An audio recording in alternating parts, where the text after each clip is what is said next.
Students, आज हम अर्थालंकार के बारे में आप लोगों को बताएंगे। अर्थालंकार है काव्य में जहाँ शब्दों के अर्थ से चमत्कार मतलब सौंदर्य उत्पन्न हो, वहाँ अर्थालंकार होता है। ठीक, अर्थालंकार के भेद हैं उपमा, रूपक, उत्प्रेक्षा, अतिशयोक्ति और अन्योक्ति। उपमा अलंकार क्या है? उपमा का अर्थ है सादृश्य, समानता अथवा तुलना। जहाँ किसी वस्तु या प्राणी की तुलना अन्य वस्तु या प्राणी से की जाए वहाँ उपमा अलंकार होता है। जैसे एग्जाम्पल है पीपर पात सरिस मन डोला। यहाँ पे क्या है? मन की तुलना पीपल के पत्ते से की गई है, इसलिए यहाँ पे उपमा अलंकार है। रूपक अलंकार, रूपक का अर्थ है एक रूपता, जिसको एक रूप ही मान लिया जाए। जहाँ दो व्यक्तियों या वस्तुओं के गुणों की समानता दिखाने के लिए एक वस्तु को दूसरी वस्तु का ही रूप दे दिया जाता है, उसे रूपक अलंकार कहते हैं। जैसे कि मैं पायो जी मैंने राम रतन धन पायो। यहाँ धन क्या है? धन को राम रतन को ही धन मान लिया गया है। ठीक, फिर है उत्प्रेक्षा अलंकार, जहाँ भिन्न होते हुए भी समानता प्रकट करने के लिए उपमेय में उपमान की कल्पना या संभावना प्रकट की जाए, वहाँ उत्प्रेक्षा अलंकार होता है। इसको पहचानने के शब्द हैं मनु मनहु, मानो, ज्यों, जनहु, जानो, मनो आदि। ये सब वर्ड जहाँ पे आते हैं वहाँ पे आपको समझ लेना है कि यहाँ पे उत्प्रेक्षा अलंकार है। उस काल मारे क्रोध के तन कांपने उनका लगा, मानो हवा के जोर से सोता हुआ सागर जगा। ये उस समय की बात है कि जब अर्जुन जो है आते हैं युद्ध करने के लिए, तो वहाँ जो है क्या नाम, उनको सब उस रणभूमि में जो है उनका शरीर मतलब इस तरीके से काँप रहा था, जैसे लग रहा था कि हवा के झोंके से सागर में लहरें उठ रही हैं।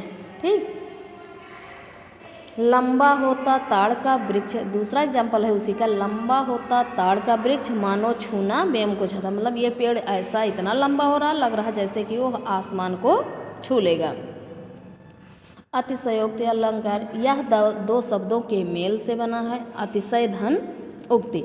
अतिशय माने क्या होता है? अत्यधिक। उक्ति माने कहना। अतिशयोक्त का अर्थ हुआ बढ़ा चढ़ा कर कहना। जहाँ किसी वस्तु या व्यक्ति का बढ़ा चढ़ा के वर्णन किया जाए वहाँ अतिशयोक्ति अलंकार होता है।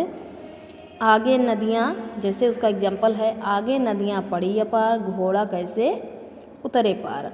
राणा ने सोचा इस पार, तब तक घोड़ा था उस पार। क्या है यहाँ पे? बहुत ही बढ़ा चढ़ा के, मतलब कि राणा प्रताप सोच ही रहे थे कि बहुत बड़ी नदी है, घोड़ा कैसे पार उतरेगा। यह सोच ही रहे थे, तब तक घोड़ा उस पार हो गया। तो क्या है यहाँ पे? बहुत बढ़ा चढ़ा के वर्णन किया गया है, इसलिए यहाँ पे अतिशयोक्ति अलंकार है। पांचवा है अन्योक्ति अलंकार।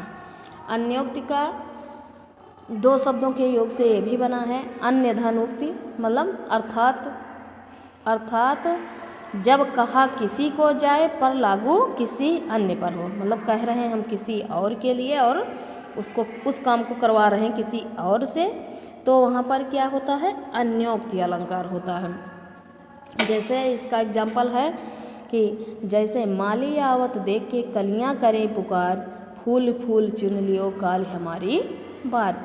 कि माली को आता देख के कलियाँ कह रही हैं कि आज फूले फूले जो खिले खिले हुए हैं उनको आज चुन लिया जा रहा है, कल मेरी बारी है, मतलब मेरा नंबर है। ठीक, तो आप लोग मैंने जो है शब्द अलंकार का एक बार वीडियो बना के मैंने सेंड किया था। आगे अब ये है अर्थालंकार है। आप लोग इस वीडियो को देख के अर्थालंकार पूरा समझने की कोशिश करिएगा और फेयर कॉपी में आप राइट भी करिएगा, लर्न करिएगा। आपके सिलेबस में शब्द और अर्थालंकार ही है, इतना आप पूरा अच्छे से समझ लीजिए और फेयर कॉपी में लिख कर याद भी करिए। आपके पास अगर बुक है तो बुक में भी ये सारा है, आप लोग पुनः एक बार फिर से पढ़िए और याद करिए। ठीक, ये तो मैंने ऐसे ही रफली लिख लिया है। ठीक, आप बुक से देख के लिख सकते हैं।